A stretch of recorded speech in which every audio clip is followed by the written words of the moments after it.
Anne of Avonlea by Lucy Maud Montgomery. Chapter 26. Around the Bend. Thomas Lynde faded out of life as quietly and unobtrusively as he had lived it. His wife was a tender, patient, unwearied nurse. Sometimes Rachel had been a little hard on her Thomas in health, when his slowness or meekness had provoked her, but when he became ill no voice could be lower, no hand more gently skilful, no vigil more uncomplaining.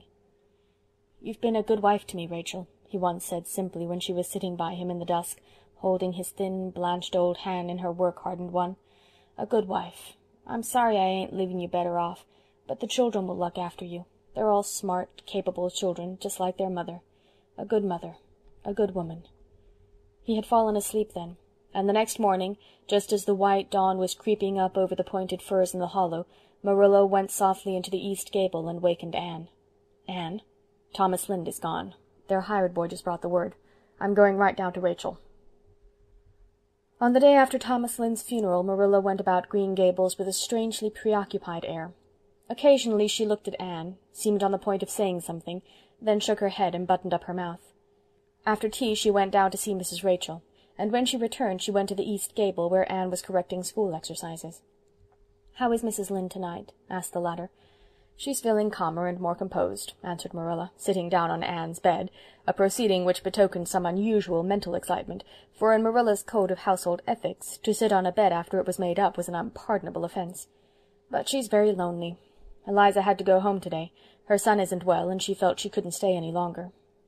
"When I've finished these exercises I'll run down and chat a while with Mrs. Lynde," said Anne. "I had intended to study some Latin composition tonight, but it can wait." "I suppose Gilbert Blythe is going to college in the fall," said Marilla jerkily.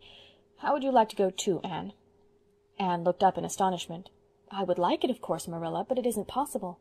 "I guess it can be made possible. I've always felt that you should go. I've never felt easy to think you were giving it all up on my account." "But, Marilla, I've never been sorry for a moment that I stayed home. I've been so happy. Oh, these past 2 years have been just delightful." "Oh, yes, I know you've been contented enough. But that isn't the question exactly. You ought to go on with your education. You've saved enough to put you through 1 year at Redmond, and the money the stock brought in will do for another year, and there's scholarships and things you might win." "Yes, but I can't go, Marilla. Your eyes are better, of course, but I can't leave you alone with the twins. They need so much looking after." "I won't be alone with them. That's what I meant to discuss with you. I had a long talk with Rachel tonight, and she's feeling dreadful bad over a good many things. She's not left very well off. It seems they mortgaged the farm 8 years ago to give the youngest boy a start when he went west, and they've never been able to pay much more than the interest since. And then, of course, Thomas's illness has cost a good deal, one way or another. The farm will have to be sold, and Rachel thinks there'll be hardly anything left after the bills are settled. She says she'll have to go and live with Eliza, and it's breaking her heart to think of leaving Avonlea. A woman of her age doesn't make new friends and interests easy, and Anne, as she talked about it, the thought came to me that I would ask her to come and live with me, but I thought I ought to talk it over with you first before I said anything to her. If I had Rachel living with me, you could go to college. How do you feel about it?" "I feel as if somebody had handed me the moon, and I didn't know exactly what to do with it," said Anne dazedly. "But as for asking Mrs. Lynde to come here, that is for you to decide, Marilla. Do you think—are you sure you would like it?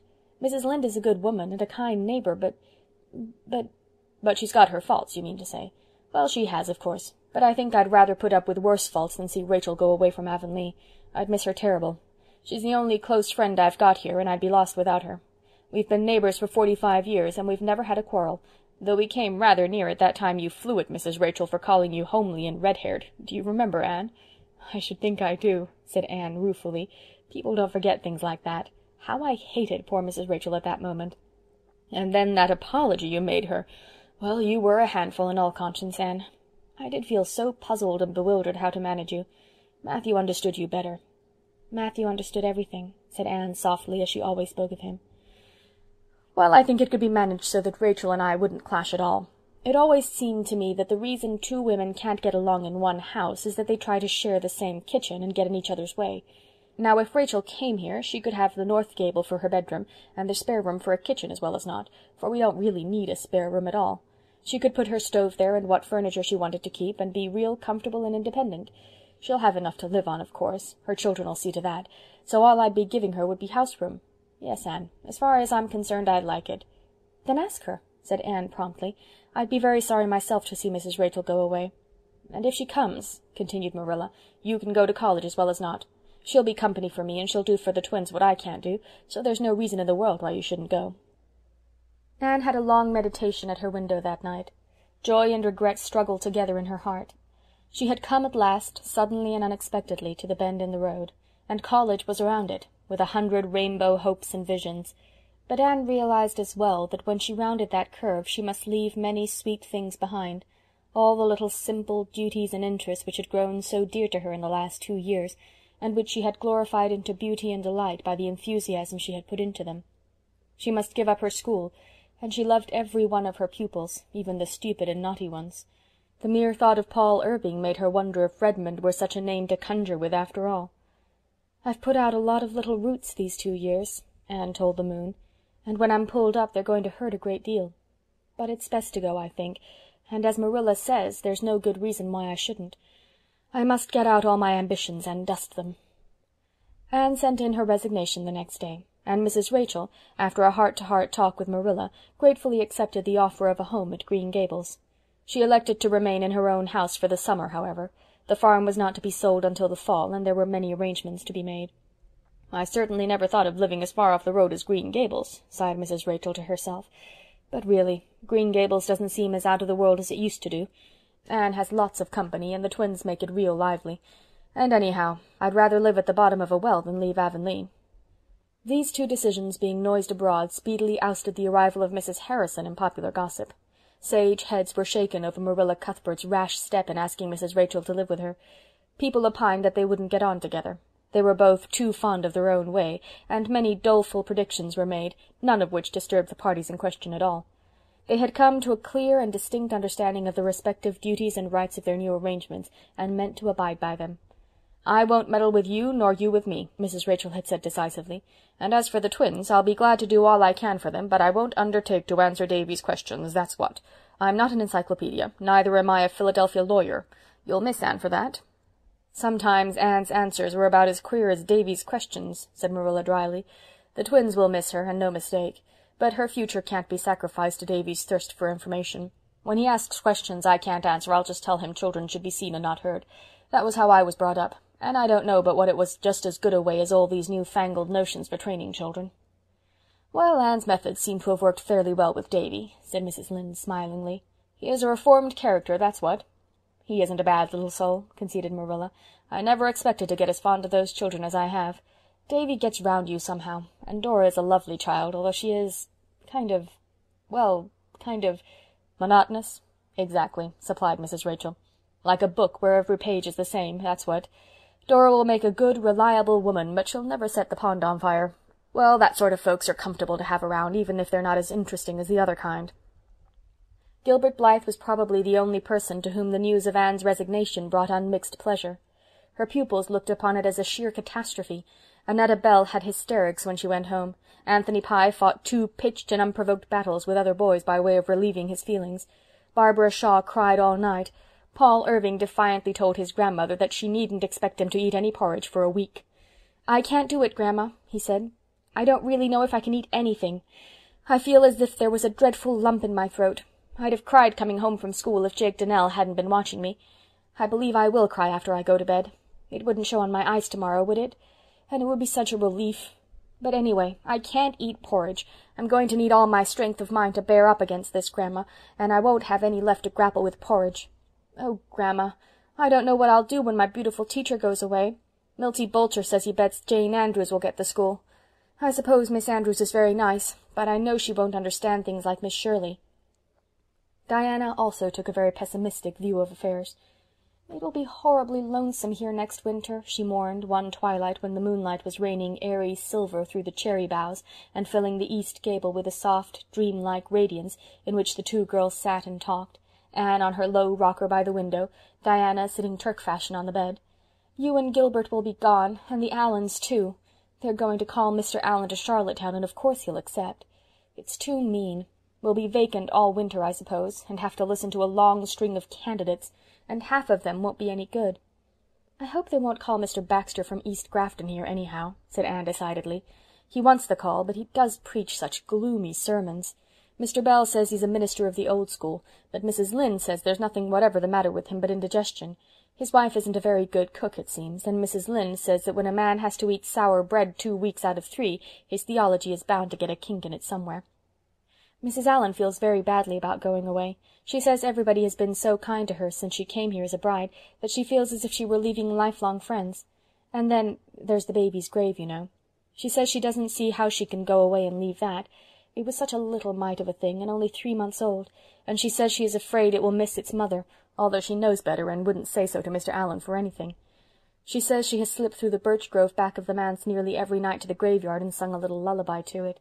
She told me all about it last evening when I was up putting some of those early wild roses on Matthew's grave.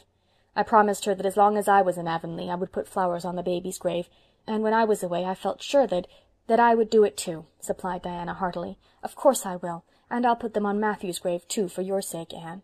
Oh, thank you. I meant to ask you if you would. And on little Hester Gray's too? Please don't forget hers. Do you know, I've thought and dreamed so much about little Hester Gray that she has become strangely real to me. I think of her back there in her little garden in that cool, still green corner, and I have a fancy that if I could steal back there some spring evening, just at the magic time twixt light and dark, and tiptoe so softly up the beech hill that my footsteps could not frighten her, I would find the garden just as it used to be, all sweet with June lilies and early roses, with the tiny house behind it all hung with vines, and little Hester Gray would be there, with her soft eyes and the wind ruffling her dark hair, wandering about, putting her fingertips under the chins of the lilies and whispering secrets with the roses.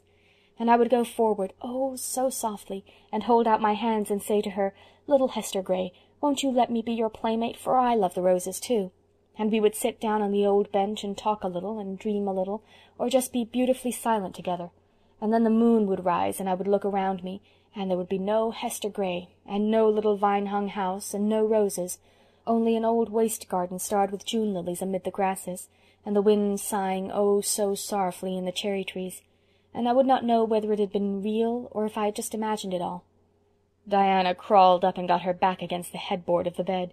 When your companion of twilight hours said such spooky things, it was just as well not to be able to fancy there was anything behind you. "I'm afraid the Improvement Society will go down when you and Gilbert are both gone," she remarked dolefully. "Not a bit of fear of it," said Anne briskly, coming back from dreamland to the affairs of practical life. "It is too firmly established for that, especially since the older people are becoming so enthusiastic about it. Look what they're doing this summer for their lawns and lanes. Besides, I'll be watching for hints at Redmond, and I'll write a paper for it next winter and send it over. Don't take such a gloomy view of things, Diana, and don't grudge me my little hour of gladness and jubilation now. Later on, when I have to go away, I'll feel anything but glad." "It's all right for you to be glad. You're going to college, and you'll have a jolly time and make heaps of lovely new friends." "I hope I shall make new friends," said Anne thoughtfully. "The possibilities of making new friends help to make life very fascinating. But no matter how many friends I make, they'll never be as dear to me as the old ones, especially a certain girl with black eyes and dimples. Can you guess who she is, Diana?" "But there'll be so many clever girls at Redmond," sighed Diana, "and I'm only a stupid little country girl who says I seem sometimes, though I really know better when I stop to think. Well, of course, these past 2 years have really been too pleasant to last. I know somebody who is glad you are going to Redmond anyhow. Anne, I'm going to ask you a question, a serious question. Don't be vexed, and do answer seriously. Do you care anything for Gilbert?"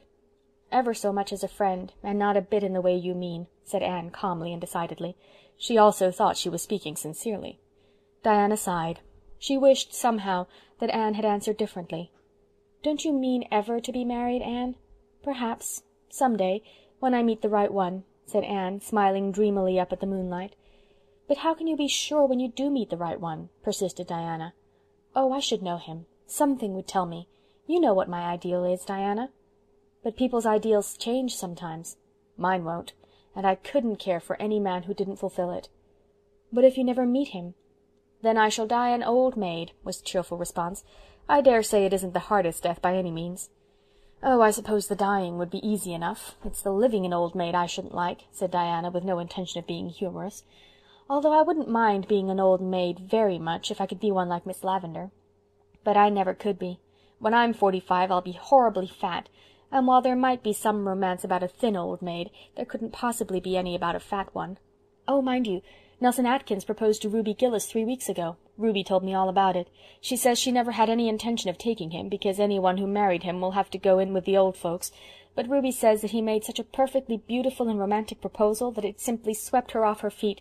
But she didn't want to do anything rash, so she asked for a week to consider, and 2 days later she was at a meeting of the sewing circle at his mother's, and there was a book called The Complete Guide to Etiquette lying on the parlor table. Ruby said she simply couldn't describe her feelings when in a section of it headed The Deportment of Courtship and Marriage she found the very proposal Nelson had made, word for word. She went home and wrote him a perfectly scathing refusal, and she says his father and mother have taken turns watching him ever since for fear he'll drown himself in the river. But Ruby says they needn't be afraid, for in The Deportment of Courtship and Marriage it told how a rejected lover should behave, and there's nothing about drowning in that. And she says Wilbur Blair is literally pining away for her, but she's perfectly helpless in the matter." Anne made an impatient movement. "I hate to say it. It seems so disloyal. But, well, I don't like Ruby Gillis now. I liked her when we went to school and Queen's together, though not so well as you and Jane, of course. But this last year at Carmody she seems so different, so... "I know," nodded Diana. "It's the Gillis coming out in her. She can't help it. Mrs. Lynde says that if ever a Gillis girl thought about anything but the boys, she never showed it in her walk and conversation. She talks about nothing but boys, and what compliments they pay her, and how crazy they all are about her at Carmody. And the strange thing is, they are, too." Diana admitted this somewhat resentfully. "Last night, when I saw her in Mr. Blair's store, she whispered to me that she had just made a new mash. I wouldn't ask her who it was, because I knew she was dying to be asked. Well, it's what Ruby always wanted, I suppose. You remember, even when she was little, she always said she meant to have dozens of beaux when she grew up, and have the very gayest time she could before she settled down. She's so different from Jane, isn't she? Jane is such a nice, sensible, ladylike girl." "Dear old Jane is a jewel," agreed Anne. "But," she added, leaning forward to bestow a tender pat on the plump, dimpled little hand hanging over her pillow, "there's nobody like my own Diana after all. Do you remember that evening we first met, Diana, and swore eternal friendship in your garden? We've kept that oath, I think. We've never had a quarrel, nor even a coolness. I shall never forget the thrill that went over me the day that you told me you loved me. I'd had such a lonely, starved heart all through my childhood. I'm just beginning to realize how starved and lonely it really was. Nobody cared for me or wanted to be bothered with me. I should have been miserable if it hadn't been for that strange little dream life of mine, wherein I imagined all the friends and love I craved. But when I came to Green Gables everything was changed, and then I met you. You don't know what your friendship has meant to me. I want to thank you here and now, dear, for the warm and true affection you've always given me." "And always, always will," sobbed Diana. "I shall never love anybody, any girl, half as well as I love you. And if I ever do marry and have a little girl of my own, I'm going to name her Anne." End of chapter 26.